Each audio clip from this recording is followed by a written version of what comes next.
శిరీష అంటే ప్రొనౌన్సియేషన్ కూడా సరిగ్గా లేనటువంటి పరిస్థితి. ఒక టీచర్ గారు నవ్వాలో ఎడవాలో మెంటలో పైన సరిగ్గా పనిచేయట్లేదు, ఓడిపోయామన్న బాధో ఏంటో అర్థం కావట్లేదు. ఇప్పుడు కంటికొండ పంచాయతీలో మా అమ్మగారు గత ప్రభుత్వంలో ఏకగ్రీవ వార్డు మెంబర్ మిరియాల కృష్ణవేణి గారు. అక్కడ సర్పంచ్ గారు మా కజిన్ సిస్టర్ సుబ్బలక్ష్మి గారు 2 సార్లు సర్పంచ్. అదే ఊర్లో సర్పంచ్ గారు కూడా ఉంటారు గింజెత్తులోనే. 2 సార్లు గెలిచిన సర్పంచ్ గారు ఊర్లో రోడ్లు లేకపోతే చీ అంటారా? అంటారు ఎవరైనా? ఏకగ్రీవం గెలిచినటువంటి వార్డు మెంబర్ ఉన్న ఊర్లో కనీసం సీసీ రోడ్లు లేకపోతే ఆ ఊర్లో అందరూ ఉమ్మేస్తారని చెప్పి, అదేదో గింజెత్తు మీద ప్రేమతో కాదు, అక్కడ సర్పంచ్ గారు ఉన్నారు కాబట్టి, ఏకగ్రీవ వార్డు మెంబర్ ఉన్నారు కాబట్టి రోడ్లు వేసినారు. ఆ రోడ్లు కూడా చెప్పింది ఆమె, ఇదిగో నేను రోడ్లు వేసేసానని. చూస్తే అక్కడ హైవే నుంచి ఎర్రంపాడు వరకు కిలోమీటర్ వదిలేశారు. అదెందుకు వదిలేశారు? పూర్తి చేయాలి కదా. శిలాఫలకాలు పగలగొట్టారు అంటారు. అంతా చీప్ క్యారెక్టర్స్ మాకైతే లేవు. మేబీ మీరే పగలగొట్టేసుకొని అది కూడా నిందన మా ఎమ్మెల్యే గారి మీద తోసేద్దామని మీరు ప్రయత్నిస్తా ఉన్నారని మా అనుమానం. అలాంటి ప్రయత్నాలు అయితే మేము చెయ్యము. మీరు మంచి పని చేస్తే శిలాఫలకాల రూపాల్లో ఉంటాయి ఎక్కడైనా. అలాంటి కార్యక్రమాలకు నేను కానీ మా నాయకులు కానీ ఎవరు కోరు. అయితే ఇంకో రోడ్డు చూపిస్తా ఉంది, ఈ రోడ్డు ఇలా ఉంది, నేను ఈ రోడ్డు ఇలా చేసేనని. అయితే ఆమె చూపించినటువంటి రోడ్డుకి బ్రిడ్జి వేయాలి, దానికి కొన్ని కోట్ల ఖర్చు అవుతుంది. ఆ బ్రిడ్జి వేసిన తర్వాతే ఆ వేరే ఆల్టర్నేట్ రోడ్డుకి సీసీ రోడ్లు కానీ తార్ రోడ్డు కానీ వస్తుంది. కానీ ఇప్పుడు ప్రజెంట్ వాళ్ళు తిరగడానికి ఎర్రంపాడు నుంచి ఒట్టిగడ్డ నుంచి ఎర్రంపాడు మీదుగా గింజెత్తు వెళ్ళడానికి రోడ్డు ఉంది. సో ఆల్టర్నేట్ ఉంది, దానికి ఇప్పుడు అవసరం లేదు.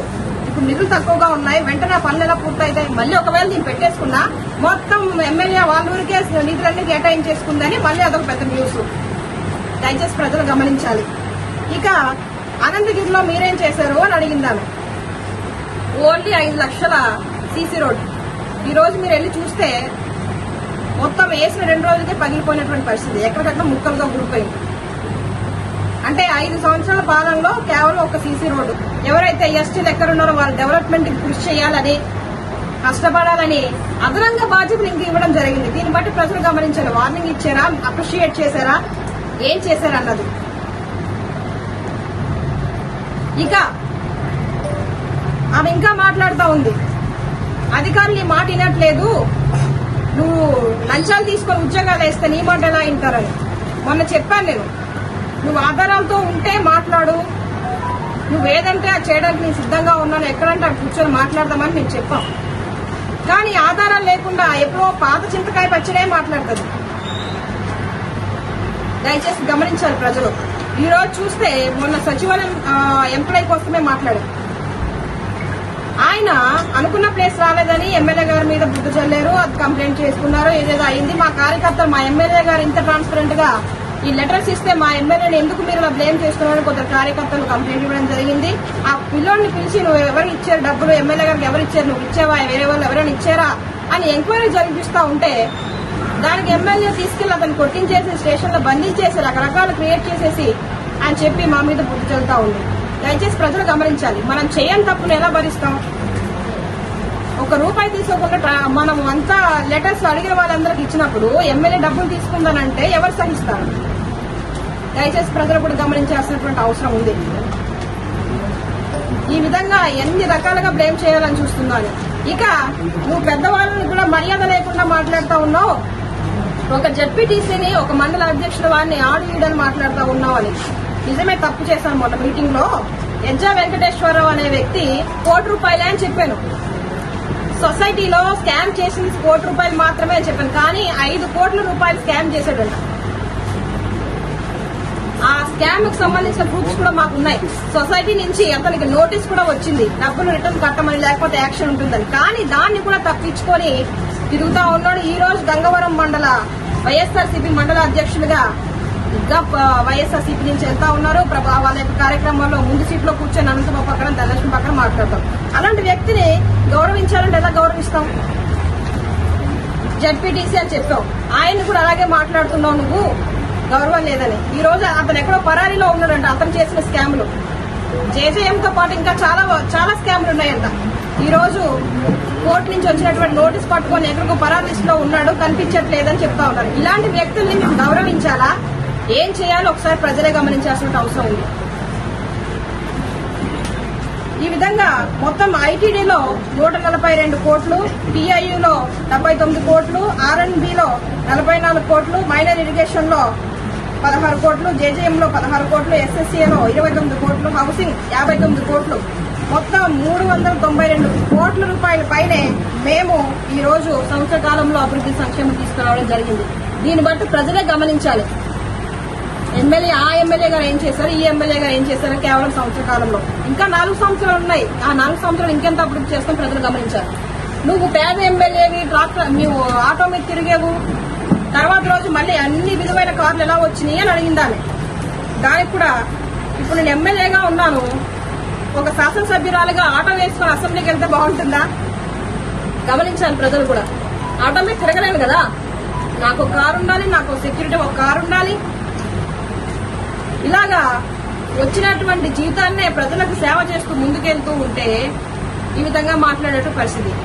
నాకున్నటువంటి ఒక కారు మా మరిది గారు, ఆయన శ్రీధరు సర్వేర్గా సచివాలయం సర్వేర్గా పనిచేస్తా ఉన్నారు. ఆయన లోన్ తీసుకొని కారు తీసుకున్నారు. అతని కారు మేము వాడుతా ఉన్నాం. మీరు గమనిస్తే ఆయన శాలరీ అకౌంట్ నుంచి కూడా ప్రతి మంత్ ఎంత కట్ అవుతుందో అన్నది కూడా మీకు ఈఎంఐ ద్వారా ఆ డీటెయిల్స్ కూడా మీకు ఇస్తాం. దానికి సంబంధించిన రిపోర్ట్ అంటే మేము ఈఎంఐ ద్వారా కార్ తీసుకున్నామని ప్రూఫ్, నెట్ క్యాష్ తో కొనలేదు. ఇంకో కారు మా బావగారు పూసం సత్యనారాయణ గారు, లాగరాయ్ గ్రామంలో హెచ్ఎం గారు, ఆయన శాలరీ 1,00,000 రూపాయలు. ఆయన మా కార్లకి ఇబ్బంది పడతా ఉంటే ఇన్నోవా క్రిస్టా కార్ తీసుకొని మాకు ఇచ్చారు. ఆయన చనిపోయి ఇప్పటికి 3 నెలలు అవుతా ఉంది. ఆయన చనిపోయారు, ఆ క్లెయిమ్ కూడా అవ్వలేదు. అంటే మనకుంటుంది కదా కార్స్ ఫైనాన్స్ చేయడానికి డెత్ క్లెయిమ్ చేయక మేము ఆ డబ్బులు కట్టలేదు. వాళ్ళకి మాకు గొడవ వచ్చి ఒక వ్యక్తి కారు కొన్న వ్యక్తికి 2 లక్షల రూపాయలు కొన్నప్పుడు మీరు ఎందుకు క్లెయిమ్ చేయలేదు కారుకి అని అడిగితే వాళ్ళకి మాకు చిన్న డిస్కషన్ అయింది. ఆ పెండింగ్ కూడా ఉండడం వల్ల కారు వాయిదా కట్టలేదని లాయర్ గారి నుంచి వచ్చినటువంటి నోటీస్ మాకు గమనించాలి. లాయర్ గారు మాకు ఇచ్చినటువంటి నోటీసు, మీరు డబ్బులు కట్టకపోతే మీ కారు మేము తీసుకెళ్లిపోతాం. ఇలాగా ఏది కూడా డెట్ కేస్ డబ్బులు ఇచ్చి కొన్న దాఖలు లేవు. అన్ని ఈఎంఐలే, అన్ని అరువు బేరాలే. కానీ బయట ప్రచారం ఎలా చేస్తా ఉన్నారంటే ఎమ్మెల్యే ఇంత ఖరీదైన కార్లు ఎలా కొనుగోలు చేసింది అని.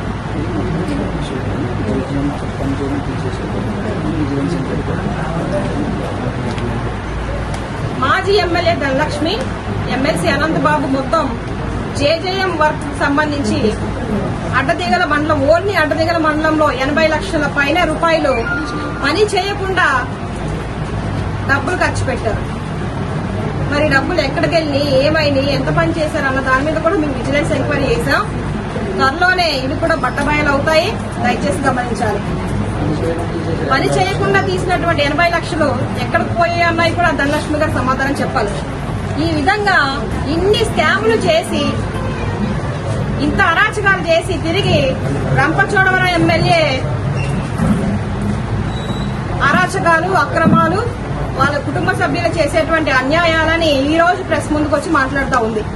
దయచేసి ప్రజలు గమనించాలి.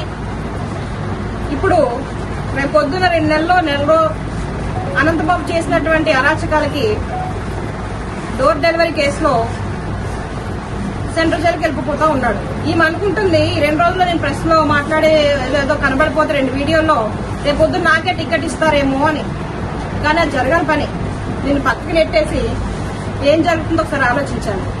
ఏ రోజైనా అనంతబాబు చెయ్యి విడిచి నువ్వు ఇట్లాగా కార్యక్రమాలు చేసావని అడుగుతా ఉన్నా. ప్రజల్లోకి వెళ్ళేవా, ఎవరైనా పట్టుకొని మాట్లాడినావా, సొంత నిర్ణయాలు తీసుకున్నావా? కనీసం ఇన్ని డిపార్ట్మెంట్లు ఉంటాయి, దానికి ఇంత శాంక్షన్ అవుతుంది, ఇంత వర్క్ మనం తెచ్చుకోవచ్చు అన్న జ్ఞానం కూడా నీకు లేదు. 5 సంవత్సరాలు ఎమ్మెల్యే చేసేసావు. నువ్వు అంటా ఉన్నావు మొన్న వార్నింగ్ ఇచ్చారు కాబట్టి మీ ఆయన నీ పక్కన ఉండట్లేదని. నిన్న కాక మొన్న చింతూరు వెళ్ళాం, ప్రతి మండల అధ్యక్షుల పదవిలో వస్తా ఉన్నారు, మాట్లాడుతూ ఉన్నారు, నాతో పాటే ఉన్నారు. ఇప్పుడు మా ఆయన గారు ఎప్పుడు నా ఆయన గారు తిరగడం నేనేం డమ్మీ కాదు కదా. సొంతంగా నిర్ణయాలు నేను తీసుకోగలను, అధికారులతో నేను మాట్లాడగలను, ప్రతిదీ నేనే చేయగలను, ముఖ్యమంత్రి గారితో కూడా నేనే మాట్లాడగలను. ఇప్పుడు ఓన్లీ నా వెనకాల తిరుక్కుంటుంటే మాకు వ్యవసాయాలు ఉన్నాయి, అనంతగిరిలో 10 ఎకరాలు ఉన్నాయి. ఆ వ్యవసాయం ఎవరు చేస్తారు? ఇంకా అతనికి వేరే పని ఏమి ఉండదా, నా వెనకాల తిరుగుకుంటూ ఉండాలా? ఆయన పనులు ఆయన చూసుకుంటారు, ఆయన పని మీద తిరుగుతా ఉన్నారు. ఇప్పుడు పక్కన లేకపోతే సీఎం గా తిరగొద్దు అన్నారు, అందుకే తిరగట్లేదని అదొక మళ్ళీ ఇది గమనించాలి ప్రజలు. అసలు ఏం మాట్లాడుతుంది ఏంటి అన్నది. ఈ విధమైన పరిస్థితులు మన నియోజకవర్గంలో చోటు చేసుకున్నాయి, దయచేసి గమనించాలి. అయితే నువ్వు ఎమ్మెల్యే అయి ఉండి నీకు ఢిల్లీలో ఇల్లు ఎందుకు ఉంది? ప్రజలు గమనించాలి. ఏ ఎంపీలకో మినిస్టర్లకో ఎవరికో ఇల్లు ఉంటాయి ఢిల్లీలో, ఎందుకంటే పార్లమెంట్కి వెళ్తారు కాబట్టి అక్కడ ఇల్లు ఉండాలి కాబట్టి. కానీ ఈమె పేరులో ఢిల్లీలో హౌస్ ఒకటి రిజిస్టర్ అయి ఉంది. మరి ఆమెకు తెలుసో తెలీదో, ఎవరు తీసుకున్నారో ఏంటో ఒకసారి ఎంక్వైరీ చేసుకోమ్మా. మాకేమీ సొంతంగా ఇల్లు లేవు, అక్రమంగా డబ్బులు సంపాదించుకోలేదు, అలాంటి ఆలోచన కూడా మాకు లేదు. భగవంతుడి దయ వల్ల, ప్రజల దయ వల్ల మేము 5 సంవత్సరాలు భగవంతుడు ఈ అవకాశం ఇచ్చారు, మా ప్రజలు అవకాశం ఇచ్చారు, చంద్రబాబు నాయుడు గారు అవకాశం ఇచ్చారు. దాని సద్వినియోగం పరచుకోవాలి. ఈ వచ్చిన అవకాశాన్ని మేము ఈ 5 సంవత్సరాల ప్రజలకు సేవ చేసి చూపించాలనే ఆశపడతా ఉన్నాము. ఏదో ఈ రోజు నువ్వు ప్రెస్ లో గట్టిగా మాట్లాడేసి అడిగేసావు కాబట్టి మేము ప్రూఫ్స్ తీసుకొని చూపిస్తున్నామని మాత్రం అనుకుంటే నీ భ్రమే అవుతుందని మరొకసారి తెలియజేస్తా ఉన్నాం. అయినా సరే ప్రజలకు తెలియాల్సినటువంటి అవసరం ఉంది, ఎమ్మెల్యేగా ఏం చేసింది అన్నది. ఇప్పుడు మనం చేసిన మనిషి పదే చెప్పుకోవాల్సిన అవసరం లేదు. ఇన్ని కోట్ల రూపాయలు ఇప్పుడు ప్రతి డిపార్ట్మెంట్ వివరించడానికి ఎంత టైం పట్టింది? అంత సమయం ఎందుకు నేను వేస్ట్ చేయాలి? ఈ సమయంలో ఏదో ఒక విజిట్ చేసుకుంటే, ఏదో ఒక స్కూల్లో కాలేజ్ చేసుకుంటే అక్కడ మంచి పనులు జరుగుతాయి కదా. ఇంత టైం వెచ్చించాల్సినటువంటి అవసరం ఏముంది? ప్రజలు గమనించాలి ఒకసారి. ఈ విధంగా ఇంకా సంవత్సరం అయిపోయినా ఈవీఎంల ద్వారా గెలిచేశారు. ఏంటిది?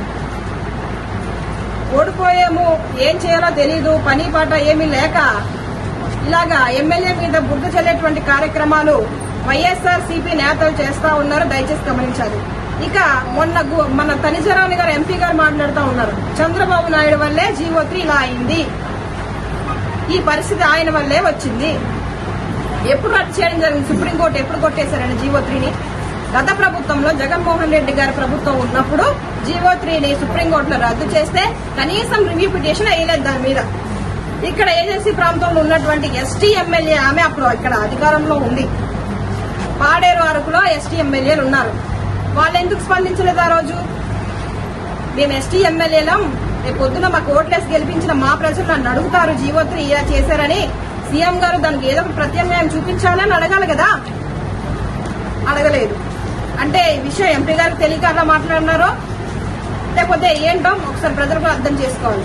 ఈ రోజు వాళ్ళు రద్దు చేసినటువంటి జీవోని మళ్లీ పునరుద్ధీకరించడానికి చంద్రబాబు నాయుడు గారు సానుకూలంగా ఉన్నారు, మాట ఇచ్చారు. రేపు పొద్దున దానికోసం కూడా అనేక కమిటీలను వేసి జీవో3ని కూడా దానికి ప్రత్యామ్నాయంగా వేరే నెంబర్ ఇచ్చి అమలు చేయడానికి మా కూటమి ప్రభుత్వం సిద్ధంగా ఉంది. కార్యాచరణలు కూడా ఆల్రెడీ ప్రారంభంలో ఉన్నాయి. ఈ విధంగా చంద్రబాబు నాయుడు గారు రాష్ట్రాన్ని, మన నియోజకవర్గాన్ని ఎంతో అభివృద్ధి దిశగా తీసుకెళ్తా ఉంటే ఈ రోజు చూస్తే వైఎస్ఆర్సీపీ నాయకులు ఎంతో కరుడుకట్ల రాక్షసుల్లాగా ఇంకా మారకుండా అదే ప్రవర్తనలో ఉన్నారు, దయచేసి గమనించాలి. నేను మీడియా సహోదరుల యొక్క ముందు తెలియజేసేది ఏంటంటే, పదే ఆమె ఏదో ప్రెస్ మీట్లు ఇచ్చిందని ఆవిడ కౌంటర్లు ఇచ్చుకుంటూ పోవడానికి మనకేమి అంత ఖాళీగా లేము.